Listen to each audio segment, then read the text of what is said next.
Hey everyone, me Kevin here. Let's talk about timing for the next stimulus package along with other important news. To start, I have to say I was shocked to hear that between 1992, that was the year that I was born, and 2015, which is the year my first son was born, George Mason University found that black newborns die at 3 times the rate of white newborns.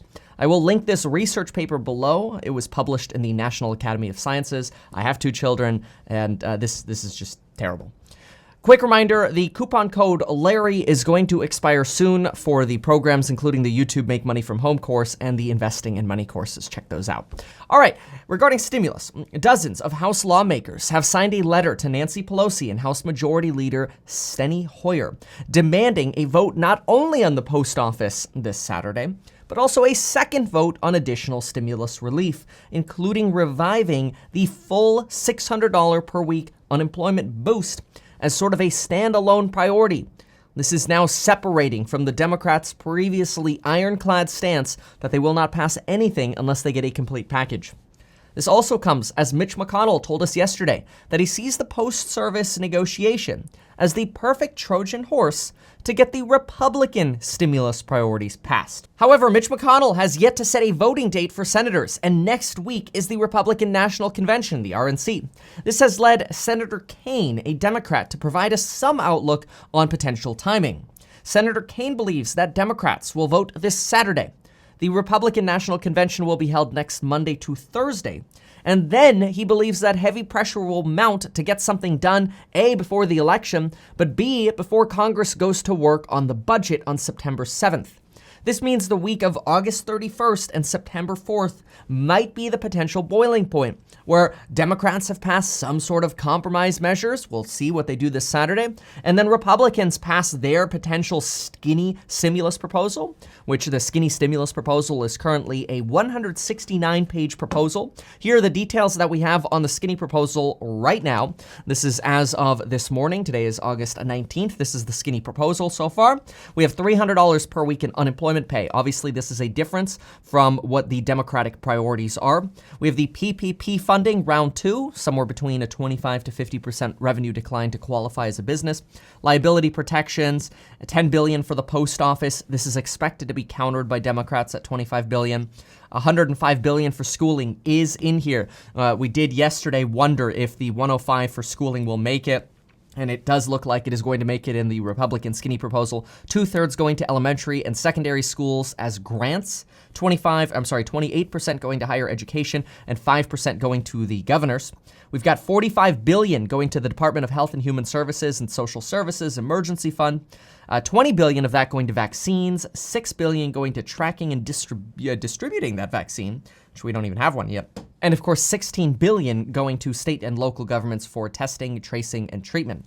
The no's right now that we do not see in the skinny proposal are stimulus checks of any kind. This is a big problem. Rental assistance, big problem for tenants and landlords. We still have mortgage forbearance though. Remember, you can go to metkevin.com/forbearance to see my guide on avoiding scams for that. Not just avoiding scams, but actually making sure you get the full 12 months. Food assistance, big problem. State and local pay, I'm going to talk about this. There might actually be another solution on this, and this is actually potentially why we might see Democrats being willing to compromise, because there is another potential solution. By the way, if you like this content so far, could I bug you to share it with your friends and family or anybody you think might find this information helpful? Now remember, the skinny proposal is expected to be negotiated with Democrats after the RNC, which takes place next week. Nancy Pelosi is realizing that hardlining Republicans over the $1 trillion for state and local governments may end up having to wait until January after the election and when a new batch of representatives and senators come in. And now we can connect the dots. If Republicans and Democrats pass a compromise stimulus package the first week of September, this allows Congress to go back to work on their normal schedule September 7th, the second week of September. That way they can negotiate the budget for the United States, which is expected to be a very grueling negotiation to avoid yet another government shutdown, just what we need in 2020. Yesterday, Nancy Pelosi reiterated her openness to splitting the difference, but this time she also mentioned that she realizes pressure is mounting to pass something now. At the same time, the National Governors Association is demanding at least $500 billion for governors, saying that if states don't receive this funding, then the lapse in funding would, quote, lead to massive cuts to the very services that are sustaining millions of Americans during the pandemic and recession, and that are necessary for a rapid and sustainable recovery. But why then is Nancy Pelosi potentially giving up on state and local government pay? And what about stimulus checks? Well, right now, state and local governments have access to something known as the Federal Reserve's Municipal Credit Facility and State Credit Facility. This is honestly the stupidest name I've ever heard for basically really what it is. It's a credit card with the Federal Reserve Bank. That is, think about states being us and the Federal Reserve being a bank, and they go, hey, yo, I need a credit card. State and local governments have the right to sign up for this super cheap credit card with the Federal Reserve to keep paying their bills. They do have to repay that money, but guess what? As of today, only Illinois has signed up for that credit card. No other state has signed up. Why? Because, of course, they're waiting for the stimulus package to potentially come bail them out. This is leading Nancy Pelosi to soften, realizing, okay, maybe we need to delay that, let them take advantage of the other options. We'll focus on grants and free money later. Let's for now focus on the people. This is the same kind of pressure and negotiating tactic that is leading Mark Meadows, the White House chief of staff, to say, quote, the outlook for a skinny deal is better than it's ever been. Obviously, there is still work to do, but there is growing evidence of progress towards a compromise bill in the next couple weeks. Obviously, like I said, there is still a lot of work to do, like negotiating the potential stimulus checks. We know that Democrats are calling for stimulus checks. We know that Democrats are calling for food and rental assistance. And Donald Trump has mentioned all three of those things as well, calling for stimulus checks, rental assistance, and food assistance. So it sounds like the exclusion of checks and food assistance and this sort of skinny bill could just be a temporary negotiating tactic. Something that Republicans might say, all right, well, we'll throw it in as long as you agree to do a temporary sort of skinny deal. We'll see. If stimulus checks and new unemployment payments are passed in some form of a skinny bill in the first week of September, we could start seeing money flow between September 14th and September 25th.